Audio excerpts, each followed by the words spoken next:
ಮುಂದಿನ ರಾಶಿ ಕನ್ಯಾ ರಾಶಿ, ಅವರ ಫಲಾಫಲಗಳು ಯಾವ ರೀತಿ? ಈ ವರ್ಷದ ಕನ್ಯಾ ರಾಶಿಯವರ ಫಲಾಫಲಗಳು ಡಿಸೆಂಬರ್ವರೆಗೂ ಹೌದು. ನೋಡಿ, ಕನ್ಯಾ ರಾಶಿಯವರು ಪ್ರಸ್ತುತದಲ್ಲಿ ಕನ್ಯಾ ರಾಶಿಯವರಿಗೆ ಅಷ್ಟಮ ಗುರು ಅಂತ ಹೇಳ್ತೀವಿ. ಗುರು ಅಷ್ಟಮದಲ್ಲಿದೆ. ಮತ್ತು ಗುರು ಅಷ್ಟಮಕ್ಕೆ ಸಂಚಾರವಾದ ಕಾಲದಲ್ಲಿ ಇವರಿಗೆ ಲೋಹಮೂರ್ತಿ ಆಗಿತ್ತು. ಅಂದರೆ ಈಗ ಪ್ರೆಸೆಂಟ್ ಇರೋದು ಲೋಹಮೂರ್ತಿ ಇವರಿಗೆ ಅಂತ. ಸೊ ಹಾಗಾಗಿ ಗುರುಬಲ ಭಾಳ ನಿಷ್ಕ್ರಿಯವಾಗಿತ್ತು ಇವರಿಗೆ.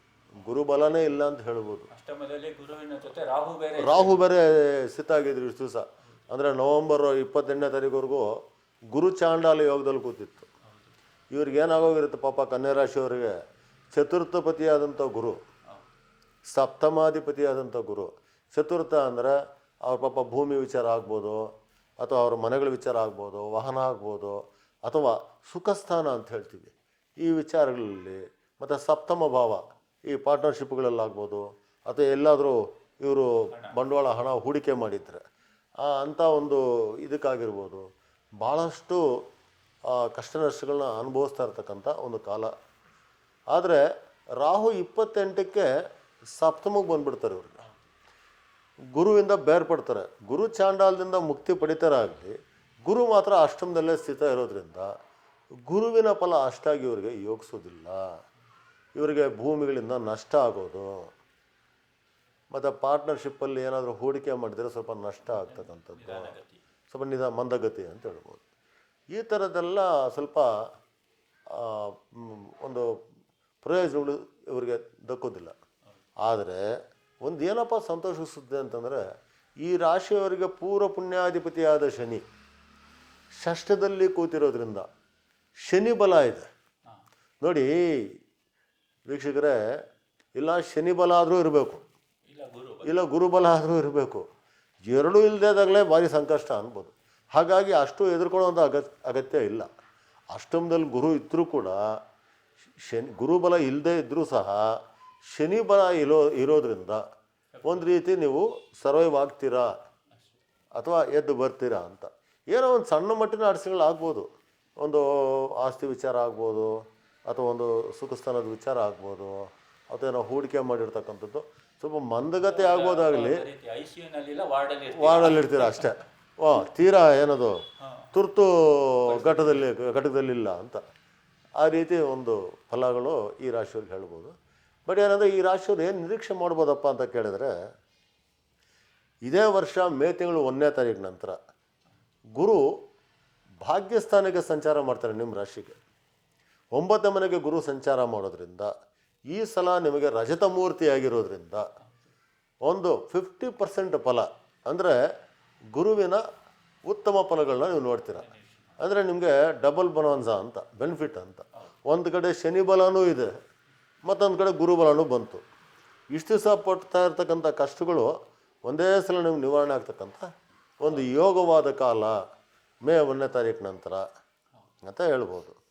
ಸೊ ಭಾಗ್ಯದಲ್ಲಿ ಗುರು ಬರೋದ್ರಿಂದ ಇವರಿಗೆ ಭಾಗ್ಯಗಳು ಹೆಚ್ಚಾಗೋದು, ಮತ್ತು ಪಿತ್ರಾರ್ಜಿತ ಆಸ್ತಿ ಇವರಿಗೇನಾದರೂ ಬಂದು ಸೇರ್ತಕ್ಕಂಥದ್ದು, ಅಥವಾ ಅಲ್ಲಿಂದ ಶುಭ ಸುದ್ದಿಗಳು ಬರತಕ್ಕಂಥದ್ದು, ಯಾರಾದರೂ ಮದುವೆ ವಿಚಾರಗಳಲ್ಲಿ ವಿಳಂಬ ಆಗ್ತಾಯಿದ್ರೆ ಅವ್ರಿಗೆ ಒಳ್ಳೆಯದಾಗುವಂಥದ್ದು, ಇಂಥ ಒಂದು ಫಲಗಳನ್ನೆಲ್ಲ ನಾವು ನಿರೀಕ್ಷೆ ಮಾಡ್ಬೋದು. ಮತ್ತು ಈ ರಾಶಿಯವರಿಗೆ 6ನೇ ಮನೇಲಿ ಶನಿ ಇರೋದ್ರಿಂದ ಕೋರ್ಟು ಕಟ್ಲೆಗಳಲ್ಲಿ ಇವರಿಗೆ ಜಯ ಅಂತಲೇ ಹೇಳ್ಬೋದು.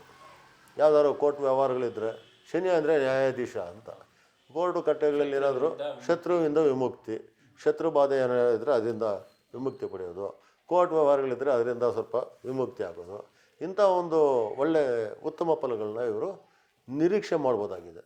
ಬಟ್ ಇವರು ಏನಂತಂದರೆ, ಕುಜ ಈ ಮಾರ್ಚ್ ಅಥವಾ ಮೇ ತಿಂಗಳಲ್ಲಿ, ಏಪ್ರಿಲ್ ಅಥವಾ ಮೇ ತಿಂಗಳಲ್ಲಿ ರಾಹು ಒಟ್ಟಿಗೆ ಮೀನ ರಾಶಿಗೆ ಸಂಚಾರ ಮಾಡೋದ್ರಿಂದ ಏನಂದರೆ ಆ ಸಮಯದಲ್ಲಿ ಒಂದು 45 ದಿನಗಳ ಕಾಲ ಸ್ವಲ್ಪ ಎಚ್ಚರಿಕೆ ವಹಿಸೋದು ಅಗತ್ಯ. ಯಾವ ವಿಷಯದಲ್ಲಿ ಅಂದರೆ ದಾಂಪತ್ಯ ವಿಚಾರದಲ್ಲಿ, ವಿಶೇಷವಾಗಿ ದಂಪತಿಗಳಲ್ಲಿ ಕಲಹ ಅಂತ ಹೇಳ್ತೀವಿ. ಈ ಅನ್ನೆಸರಿಯಾಗಿ ಏನೂ ಇರೋದಿಲ್ಲ, ಸುಮ್ಮನೆ ಇದಕ್ಕಿದ್ದಂಗೆ ಏನೋ ಗಲಾಟೆಗಳಾಗ್ಬಿಡೋದು, ಇದರಿಂದ ವೈಮನಸ್ಸುಗಳು ಬರೋದು, ಬೇರ್ಪಟ್ಬಿಡೋದು, ಇವೆಲ್ಲ ಆಗೋದ್ರಿಂದ ಸ್ವಲ್ಪ ಎಚ್ಚರಿಕೆ ವಹಿಸೋದು ಉತ್ತಮ ಅಂತ. ಮತ್ತು ಈ ರಾಶಿಗೆ ತೃತೀಯಾಧಿಪತಿಯಾದಂಥ ಕುಜ ಸಪ್ತಮದಲ್ಲಿ ಹೋಗಿ ಸೇರೋದ್ರಿಂದ ಸೋದರ ಕಲಹ ಅಂತ, ಕಿರಿಯರಿಂದ ಸೋದರ ಕಲಹ ಅಂತ.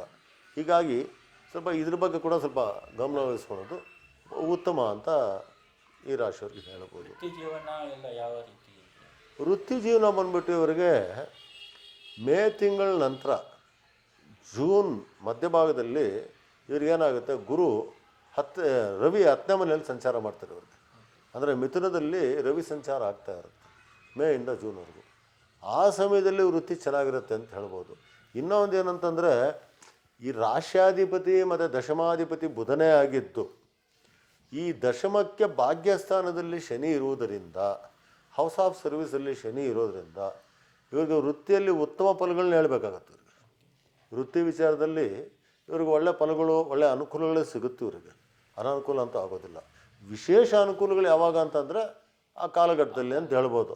ಒಂದು ಮೇ 15ನೇ ತಾರೀಕು ಮೇಲೆ ಜೂನ್ 15ರವರೆಗೂ ಆ ಒಂದು ತಿಂಗಳ ಕಾಲ ಸೂರ್ಯ 10ನೇ ಮನೇಲಿ ಇರೋದರಿಂದ ಇವರು ಸ್ವಲ್ಪ ಉತ್ತಮ ಕಾಲ.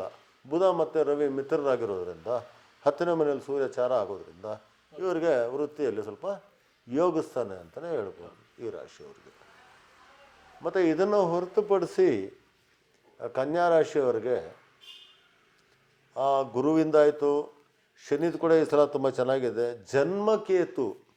ಜನ್ಮದಲ್ಲಿ ಕೇತು, ಸಪ್ತಮದಲ್ಲಿ ರಾಹು. ನೋಡಿ, ಇಲ್ಲಿ ಸ್ವಲ್ಪ ಸ್ವಲ್ಪ ನೆಗೆಟಿವ್ ಅಂಶಗಳು ಅಂತ ಹೇಳ್ಬೋದು, ನಕಾರಾತ್ಮಕ ಅಂಶಗಳು ಇಲ್ಲಿರ್ತಕ್ಕಂಥದ್ದು. ಜನ್ಮದಲ್ಲಿ ಕೇತು ಬಿಟ್ಟರೆ ಮಾನಸಿಕವಾಗಿ ಕಿರಿಕಿರಿ ಮಾಡೋದು. ಮತ್ತು ಚಂದ್ರನ ಮೇಲೆ ಕೇತು ಅಂದರೆ, ಚಂದ್ರ ಅಂದರೆ ಮಾತೃಕಾರಕ ಅಂತ, ತಾಯಿ ಆರೋಗ್ಯದಲ್ಲಿ ಏನಾದರೂ ಸಣ್ಣ ಪುಟ್ಟ ಸಮಸ್ಯೆ ಬಂದ್ಬಿಡೋದು. ಮತ್ತು ವಿಶೇಷವಾಗಿ ವೀಕ್ಷಕರೇ, ಎಡಗಣ್ಣಿನ ದೃಷ್ಟಿ ದೋಷ ಬರೋದು. ಹಾಗಾದರೆ ಕೇತು ಬಂದ್ಬಿಟ್ಟು ರಾಶಿಯಲ್ಲಿ ಸಂಚಾರ ಮಾಡ್ತಾಯಿದ್ದಾನೆ ಜನ್ಮದಲ್ಲಿ. ಚಂದ್ರ ಅಂದರೆ ಎಡಗಣ್ಣು ಅಂತ, ಎಡಗಣ್ಣಿನ ದೃಷ್ಟಿ ದೋಷ ಬಂದ್ಬಿಡೋದು, ಅಥವಾ ಏನಾದರೂ ಮಾಡ್ಕೊಳೋದು, ತಲೆನೋವು ಬರೋದು, ವಿಪರೀತವಾಗಿ ತಲೆನೋವು ಬರೋದು. ಮತ್ತು ಸಪ್ತಮದಲ್ಲಿ ರಾಹು ಇರೋದ್ರಿಂದ ನಂಬಿದವರಿಂದ ಸಿಕ್ಕಾಪಟ್ಟೆ ಮೋಸ ಹೋಗೋಂಥ ಸಾಧ್ಯತೆ ತುಂಬ ಜಾಸ್ತಿ ಇರುತ್ತೆ.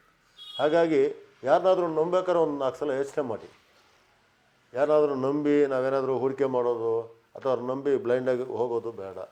ಒಂದು 10 ಸಲ ಯೋಚನೆ ಮಾಡಿ ಹೋಗೋದು ಈ ರಾಶಿಯವರಿಗೆ ಉತ್ತಮ ಅಂತ ಹೇಳೋಕ್ಕೆ ಬಯಸ್ತಾ ಇದ್ದೀನಿ.